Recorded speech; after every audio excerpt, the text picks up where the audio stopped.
यो नवलपरासीको बर्दघाट नगरपालिकाभित्र पर्ने एउटा सानो गाउँ हो दबिला। यहाँ छ एउटा रहस्यमय ताल जसको बीचमा उभिएको छ पुरानो इनार। त्यो इनारभित्र बस्छन् दैवी शक्ति भएका माछाहरू जुन कहिल्यै फस्दैनन् र नथी लगाएर कहिलेकाहीँ पानीमाथि निस्कन्छन्। स्थानीयहरू भन्छन् यो केवल ताल होइन, एक जीवित शक्तिको निवास हो। आजसम्म कसैले यो पोखरी ठेक्कामा लिन सकेको छैन किनकि यहाँ दैवी शक्ति अझै जागृत छ। यो भूमि शान्त छ तर गहिराईमा कसैको निगाह अझै हेरिरहेको छ। दबिला ताल जहाँ पानी बोल्दैन तर शक्ति बाँचिरहेको छ। आउनुहोस् भिडियो सुरु गरौँ। दबिलाको चाहिँ यो ऐतिहासिक पोखरीको बारेमा केही स्थानीयसँग हामी जान्ने कोसिस गर्छौँ। उहाँले आफ्नो नाम र परिचय दिँदै यसको बारेमा चाहिँ बताउनुहुन्छ। हजुर नमस्कार, मेरो नाम दुर्गाबहादुर छेत्री। म यही दबिलाको पासी बर्दघाट नगरपालिका वडा नम्बर। अब भनौँ न, यहाँ पहिला बिहाबर्तनमा पनि डुङ्गाहरू आउने बुद्ध मङ्गल ताल भनेर सबैले चिन्छन् सर। अब यहाँ सरसफाइ सर, तर त्यो सुनको नथी लागेको माछा पनि छ भन्छ सर। त्यस्तो हो। अब त्यो हुनाले यो ठेक्का बजार भएकै हो सर। यहाँ हेर्नु, यो बाटो ग्राइबिल गर्दाखेरि सर, यहाँ पम्पीसेट लगाउँदाखेरि पम्पीसेट नचल्ने, अझै पनि डाइरेक्ट केही आएर केही गराउँछ भने यहाँको शक्तिले यो पानी बाहिर जान दिन्न सर। यसको लागि पनि यिनी नक्साहरू हेर्नुहोस्, उहाँबाट त्यो इन्जिनियरले नक्सा हेर्दा पनि यो नक्सा उता देखाइदिने थियो। आज सरी बीचमा इनार र इनार भित्र चाहिँ त्यो नथिलाको माछाहरू छन् भन्ने सुनेको, त्यो साँचो हो? त्यो साँच्चै हो। इनार पोखरी नहुने क्रममा मलाई पनि तानेको हो कतिचोटि, स्वयं तान्ने। तर अरू ठुलो मान्छेहरूले मलाई त्यतिखेर निकाल्नु भएको। यहाँको पोखरीमा भनौँ न, भैँसी पाडाहरू पहिला आलखेल्ने ठाउँमा पनि पाडाहरू पनि डुबेरै यहाँ ज्यान गएको हो सर। उनीहरूको बेला बेलामा भोग दिने चलन यहाँ केही हो थियो कि भन्ने जस्तो लाग्छ। अब नत्र पाडाहरू त यस्तो पानीमा नडुब्नु पर्ने, नमर्नु पर्ने, त्यस्तो माछा आफै देखिने र आफै बिलाप पनि हुन्छ कि सर, यस्तो छ। तर त्यो माछाहरू आफ्नो टाइममा एकचोटि देखिनु भएको थियो। यहाँ अहिले ठेक्का छैन। त्यसो भए अहिले ठेक्का छैन सर। 15 दिन पहिले नै थाहा दिएर पुरै माछा उफ्रे गर्ने सर, त्यस्तो भएको थियो।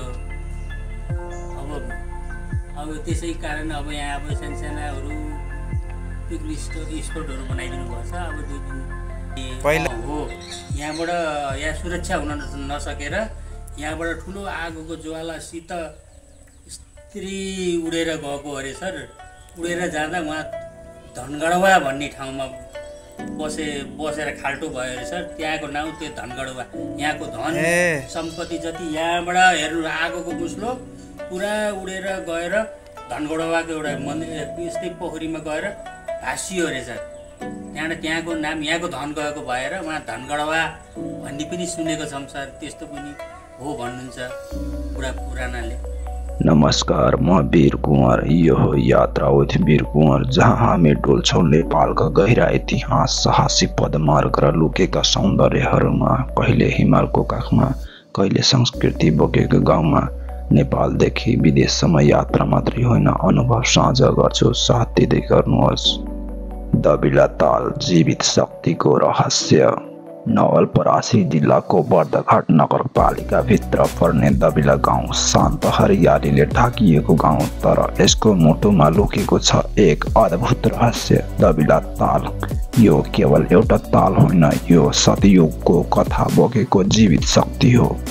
कथन छ, सत्ययुगको समयमा एक शक्तिशाली असुरले एउटै रातमा 3वटा पोखरी खनेको थियो।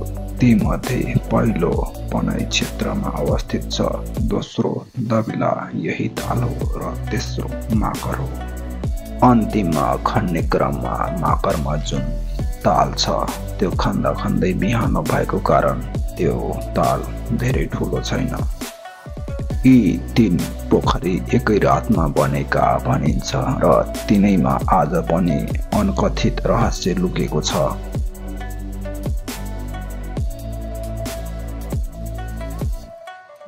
एक दिन यही तालमा एक हात्ती पानी खान आएको थियो।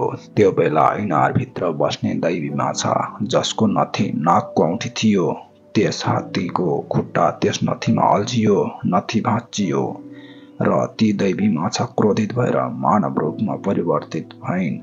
भन्छन् उनी एक विश्वकर्मा जातिका मानिसको घरमा गइन् र भनिन्, मेरा नथी जोडिदेऊ, तिमीलाई जति धन सम्पत्ति चाहिन्छ म दिन्छु। तर त्यो मान्छे डरायो, नथी जोड्न सकेन र भाग्यो। त्यस दिनदेखि यो क्षेत्रमा विश्वकर्मा सुनार समुदायका मानिस बस्न सकेका छैनन्। जो कसैले यहाँ घर बनाउने प्रयास गर्छ उनीहरूलाई राति सपना आउँछ, दैवी रूप देखिन्छ र केहीको ज्यानसम्म जान्छ।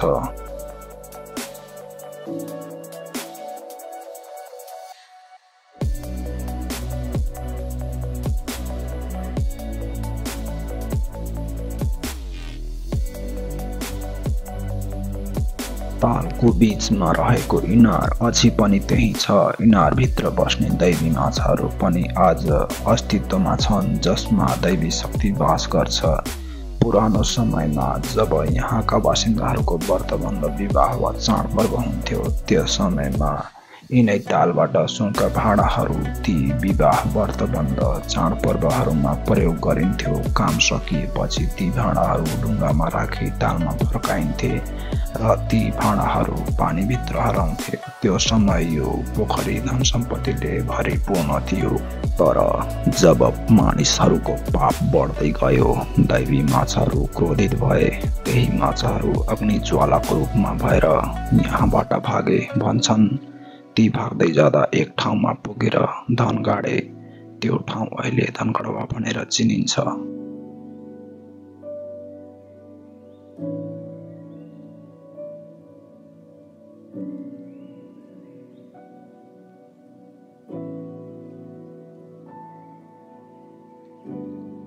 यो पोखरीमा यदि कसैले दैवी माछा मारे वा खायो, त्यो मान्छेलाई तुरुन्त हैजा लाग्छ र मृत्यु हुन्छ भन्ने विश्वास छ।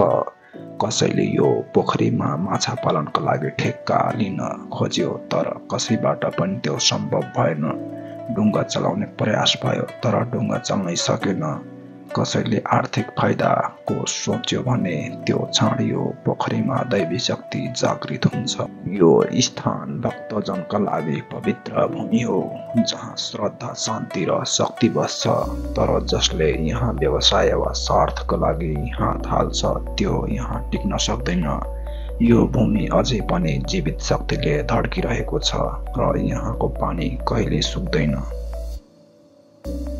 दबिला ताल, जहाँ समय रोकिन्छ, दैवी शक्ति बोल्छ र इतिहास आज पनि सास फेर्छ। यसैले स्थानीयहरू भन्छन् यो भूमि केवल श्रद्धाका लागि हो, व्यवसायको लागि होइन। यो दबिलाको ताललाई ऐतिहासिक बुद्ध मङ्गल ताल भनेर चिनिन्छ।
अहिले यो पोखरी बर्दघाट नगरपालिकाको मातहतमा रहेको छ र प्रत्येक वर्ष यो पोखरीको लागि, यो तालको लागि बजेट विनियोजन हुन्छ। 2080 सालमा 15 लाखको बजेट विनियोजन भएको थियो। भिडियो मन पर्यो भने लाइक, कमेन्ट र सब्सक्राइब गर्न नभुल्नुहोला। तपाईको साथ नै मेरो यात्रा हो। Thank you for joining the journey. See you in the next यात्रा।